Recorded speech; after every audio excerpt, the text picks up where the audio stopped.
All right, today we're jumping into something pretty wild. We are going to explore an incredibly controversial interpretation of one of the most central figures in all of history. Now look, our job here isn't to prove or disprove this theory. We're just here to break down the argument step by step based on the source material we're looking at. So let's get right into it. So who is the God of the Old Testament? I mean, for billions of people, the answer seems pretty straightforward, right? He's the creator, the one who gave the law, the Father. But what if that's not the whole story? The source we're digging into today offers let's just say, a very different answer. And the fascinating part is, it claims to build its entire case using clues found right inside the Bible. According to this radical interpretation, the answer is Satan. Yeah, the core idea is that the being called Yahweh in the Old Testament is actually the adversary. I know, it's a huge claim. So let's unpack how they even begin to make that argument. Okay, so to really get a grip on this, it helps to think of it like a legal case being presented. And like any case, it starts by laying out the core claims. These are basically the pillars of the entire argument that the source will then try to back up, using the scripture itself as evidence. So these are the 5 main pillars of the argument: that Yahweh is the God of this world, the adversary, Satan, even the beast of Revelation. And it all starts with this really foundational idea that Yahweh isn't some all-encompassing spirit, but a physical being. So where do you even start with a claim like that?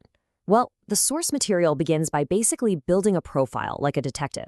It goes straight to the Old Testament and pulls out descriptions of Yahweh, arguing that when you look at them all together, they paint a picture that really goes against what most people believe.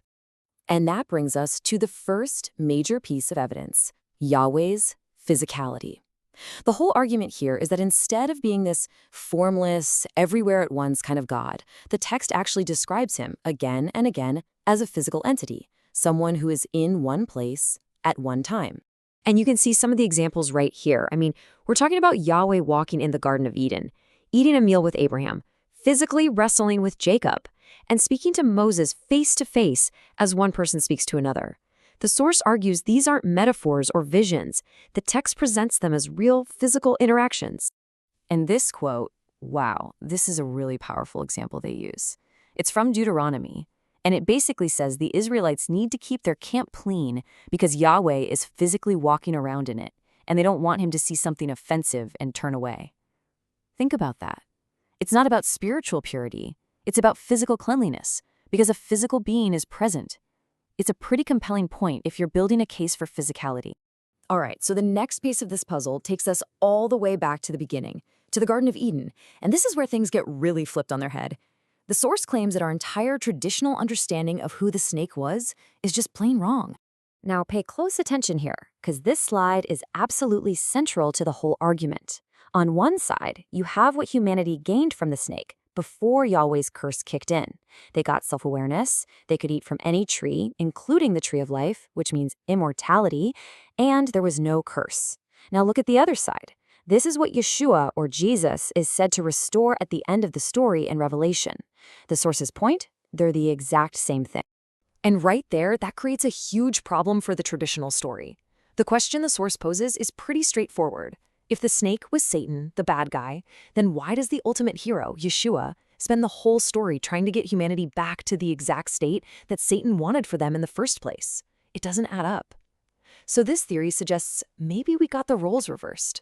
Maybe the snake wasn't the villain. Maybe the one who laid down the curse and kicked them out, Yahweh, was the real adversary.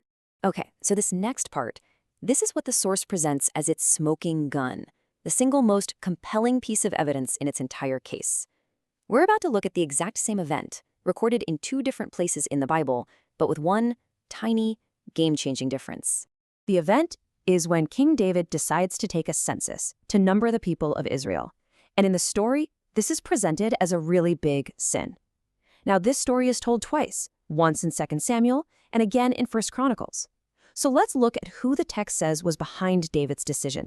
First up, 2 Samuel. The text is crystal clear. It says the anger of Yahweh was kindled against Israel, and he incited David. No ambiguity there. Yahweh did it. All right, remember that. Now let's see the other version of the story. And here it is in 1 Chronicles. Then Satan stood against Israel and incited David to number Israel.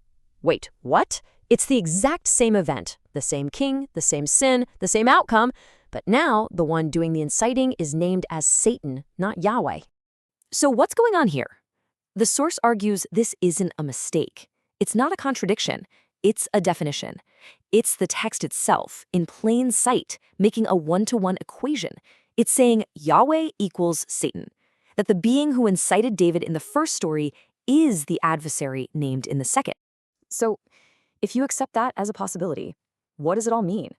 Well, the implications are obviously huge. And the source argues that, as shocking as this sounds to us today, it's actually part of an old and very forcefully suppressed way of reading the Bible. And this timeline shows that this idea isn't new at all. You had people like Marcion of Sinope way back in the 2nd century, and then the Cathars centuries later, who basically taught the same thing, that the God of the Old Testament was a lesser, almost malevolent being, totally separate from the true benevolent Father of Jesus. And what happened to them? They were declared heretics and, in the case of the Cathars, completely wiped out. The source we're looking at says this isn't heresy. It's just reading what the text actually said. So this all leads to a completely new cast of characters. In this framework, you've got the higher God, the loving Father that Yeshua always talked about. You've got the snake, who is recast as a heroic figure, maybe even Yeshua himself, offering wisdom and immortality. And then you have Yahweh, the God of this world, the warden of the garden, the adversary, Satan.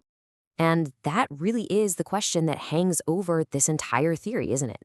It's a totally radical way to look at stories we think we know so well. After laying out all this evidence, from Yahweh's physical nature, to the role reversal in the garden, to that stunning parallel in Chronicles, the source leaves you with one really profound thought. What happens to a story when you realize its primary narrator might actually be its villain?